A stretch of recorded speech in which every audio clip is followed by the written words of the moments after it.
Бисмиллахир-рахманир-рахим. Бүгінгі сабағымыз әл-балаға, яғни алдыңғы сабағымызда біздер әл-джумла имма хабари немесе инша, яғни әл-джумла хабария әу иншаия екенін өттік, және хабардың түрлерін өттік: ибтидаия, талабия және инкария. Ал енді бүгін әл-каламу аля инша.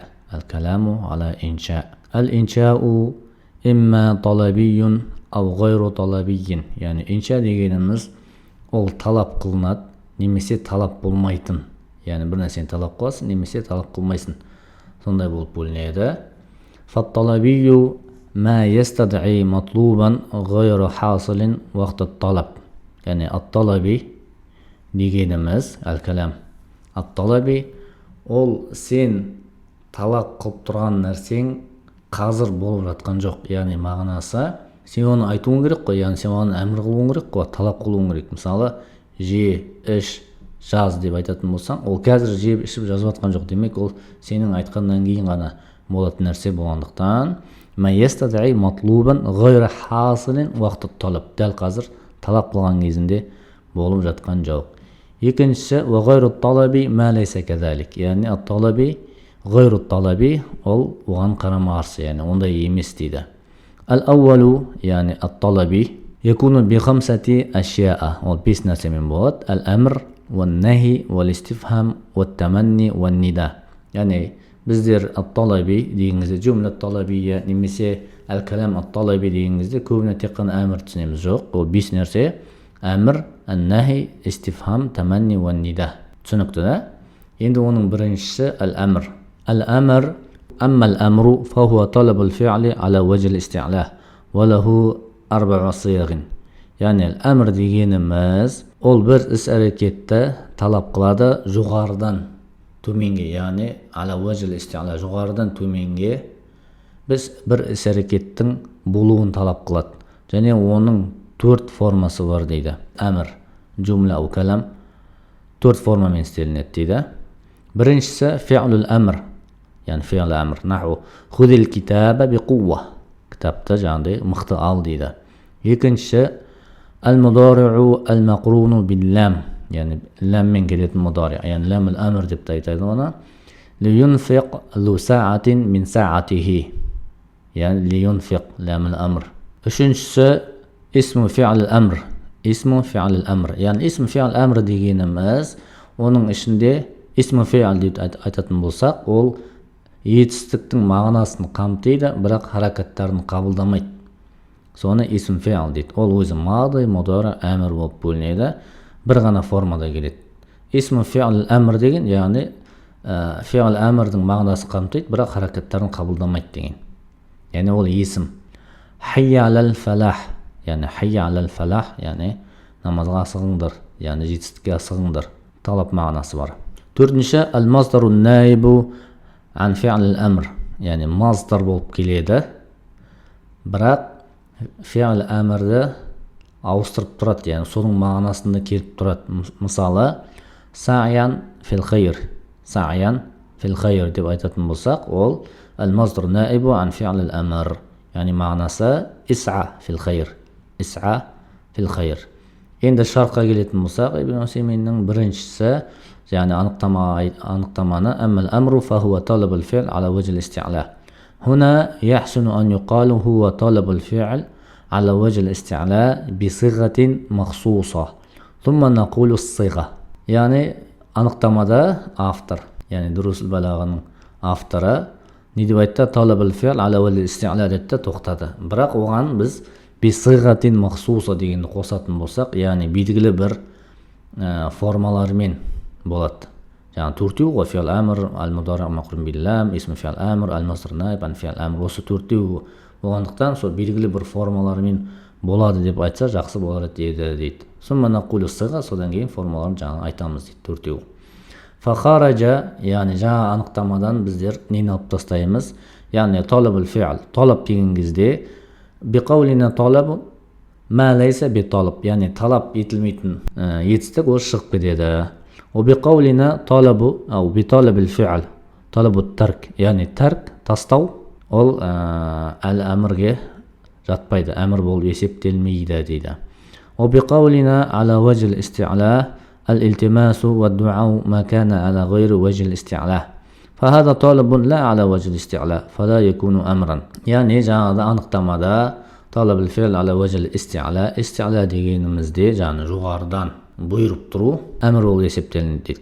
Ал илтимас ва дуа, илтимас деген жаңағыдай сұрау, бір өтініш сұрау, яғни өзіңмен құрдас немесе саған әмір бере алмайтын адам екеуің тепе тең бірдей, саған жаңағыдай мынаны істеші өтініп сұрау немесе соны бірдей дәрежеде сұраса, оны илтимас дейді. Және ад-дуа, мысалы Аллахтан дұға қылсаңыздар, ол ад-дуа, яғни ондай, мысалы урзуқни, ризық бер.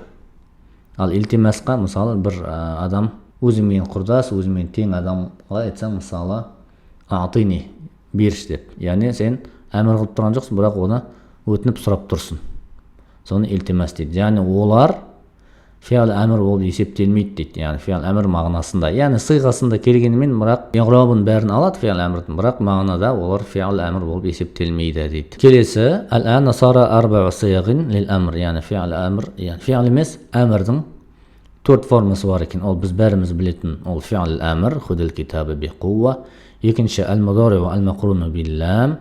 Үшіншісі исмі фиал әмір, және әл-масру ән-найб ан фиал әмір. Осы төрт сыйғамен әмірді түсінеміз. وقد تخرج يعني متنге көшеміз тағы да. وقد تخرج صيغ الأمر عن معناها الأصلي إلى معان أخرى تفهم من سياق الكلام وقرائن الأحوال. يعني әмір мағынасы өзінің асыл мағынасынан шығып кетуі мүмкін. Яғни әмір болып мағынасын бермейді дейді. Оны біздер оның жанындағы келген сөздерімен және оған бір нәрсе көрсететін мәселелермен анықтай аламыз дейді. Оның біріншісі дуа, яғни кәд дуа. Наху аузи'ни ан ашкура ни'матак, яғни дұға. Біздер аузи'ни ан ашкура ни'матак, Аллаға біз дұға қылалым, әмір бере алмаймыз. Аузи'ни мағнаху алхимни, яғни маған шүкір қылуға мүмкіндік берші деген дұға. Екінші әл-илтимас ка қаулика лиман юсавика аътина ал-китаб. Екінші өзімен теңдегі адамға кітапты берші дегендей. Үшінші ат-таманни ألا أيها الليل الطويل ألنجلي بصبح وما الإصباح منك بأمثالي. التمني يعني бір нәрсені армандау. Мысалы сен түнге не деп айтасың? ألا أيها الليل الطويل ألنجلي, яғни ұзақ түнге ашыл, яғни таң ат деп айтасың да, بصبح وما الإصباح منك بأمثالي, яғни таң сенмен тең емес деген мағына. Яғни сен түнге әмір бере алмайсың ғой, яғни таң ат деп. Сондықтан да бұндайды әт-таманни дейді. Әт-таманни. Төртінші әт-тәхдид, яғни үркіту, қорқыту мағынасында келеді. Мысалы, иъмалу ма ши'тум. Құранда аят, иъмалу ма ши'тум. Яғни қалағандарыңды істеңдер. Яғни бұл жерде бізге ихтияр беріп тұрған жоқ, яғни қалағанды істе деп. Бәлкім біздерге бір қорқыту мақсатында иъмалу ма ши'тум, қалағандарыңды істеңдер дейді. Яғни тәхдид мағынасында келіп тұр. Бесіншісі әт-таъжиз, яғни сен оны істей алмайсың, яғни сен мүмкіншілігің жетпейді деген мағына. Сондай мағынамен келеді. Мысалы, я ла бакрин аншуру ли кулейбан, я ла бакрин айна ал-фирару. Аншуру ли кулейбан, кулейб, яғни ит, я ла бакрин, ей бакр, маған итті тірілт дейді. Яғни итті тірілт дейді. Аншуру ли кулейбан. Я ла бакрин айна ал-фирару. Я қайда қашасың? Яғни бұл жерде әт-таъжиз, бакрге сен ана итті тірілт дейсің. Итті тірілту мүмкін емес. Яғни бұл жерде сен армандап тұрған жоқсың, әмір беріп тұрған жоқсың, әмір қылып тұрған жоқсың, дұға қылып тұрған жоқсың. Демек бұл жерде әт-таъжиз. Соңғысы әт-тасуия. Фасбиру ау ла тасбиру. Фасбиру ау ла тасбиру. Яғни сабыр қыласыңдар ма, әлде сабыр қылмайсыңдар ма? Яғни әт-тасуия, бірдей. Яғни әмір беріп тұрған жоқ бұл жерде біздерге. Сабыр қылыңдар деп айтып тұрған жоқ, бірақ сабыр қыласыңдар ма, сабыр қылмайсыңдар ма, сауаун, яғни тең деген мағынада келіп тұр. Енді шартқа келетін болсақ, Ибн Усайминде екіншісі деген нені қараңдар, сносканы. Әл-ән сара арба ва сайягин ил-әмір. Әмірдің төрт формасы бар деді. Ол фиал әмір, әл-мудар әл-мақрун биламил әмір деді. Және исм фиал әмір, әл-мазр нәб ан фиал әмір. Осы төртеуін баяндап өтті. Бірақ біздер жаңа оның бәрін айттық, түсіндірдік. Енді келесі беттегі екінші сносканы қараймыз. Яғни илтимас. Илтимас ка қаулика лиман юсауика аътина алкитаб. Екінші. Хада лейса амран لأن الذي يسويك لا تأمره. Өзімен сәйкес тең болатын адаммен сен әмір бере алмайсың. وهو لو يفهم أنك تأمره لقال لا ما لك علي أمر. Егер де ол сен оған әмір берген түсініп қалатын болса, қалай? Жоқ, сен маған әмір бере алмайсың дейді. Ләкин إذا كان илтимасан, бірақ ол илтимас болатын болса, яғни оны өтініп сұрап тұрсаң, яғни биталаттуф таханнун, жай жаңағыдай мейірімді түрде, фаиннаху юътик, мысалы аътини десең, ол саған әмір емес, жай ғана сұрап тұрған болып есептелінесің. Үшінші, ат-таманни. Бұл жерде юқалу таманни фи хитабин ма ла яъқил. Ақылы жоқ мәселені егер сен оған бір обращаться, яғни оған сөйлейтін болсаң, мысалы осылай істе деп, ол енді фиал әмір болып есептелмейді. Бәлкім бұл не біздерде ат-таманни.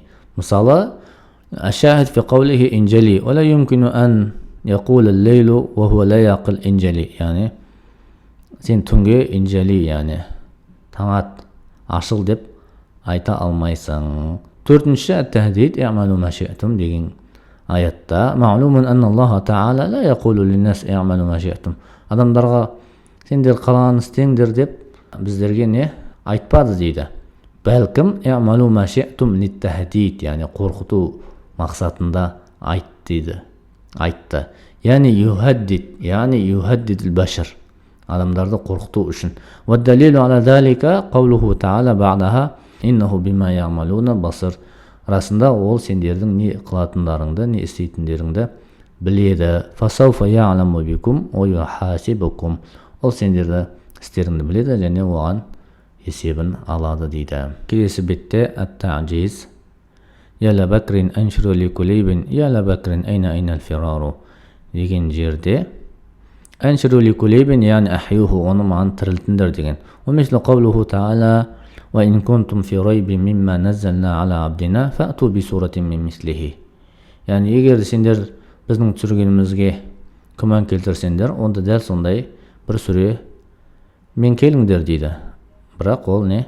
Мүмкін емес. Дәл солай сүремен келуі мүмкін емес. Демек ол ат-та'жиз, яғни олардың әлсіз мүмкін еместігін білдіреді.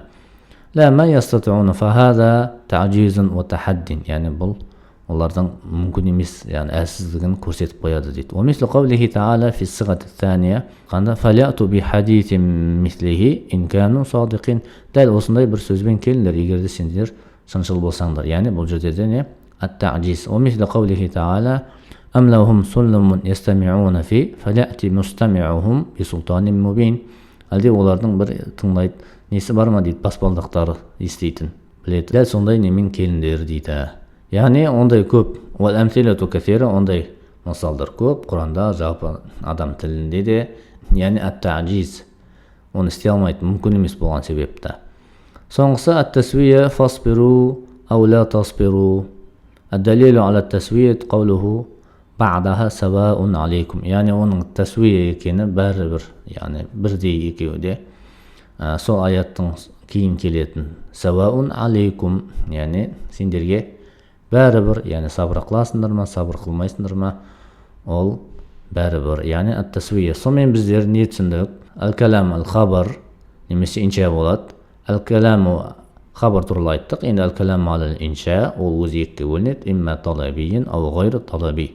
Яғни талап қылынатын, немесе талап қылынбайтын. Талап қылынудың өзі бесеуі бар. Ол әмір, ән-нахи, истифхам, таманни, ән-нида. Оның біріншісі әл-әмір. Әмірдің өзі біз 4 формасын алдық.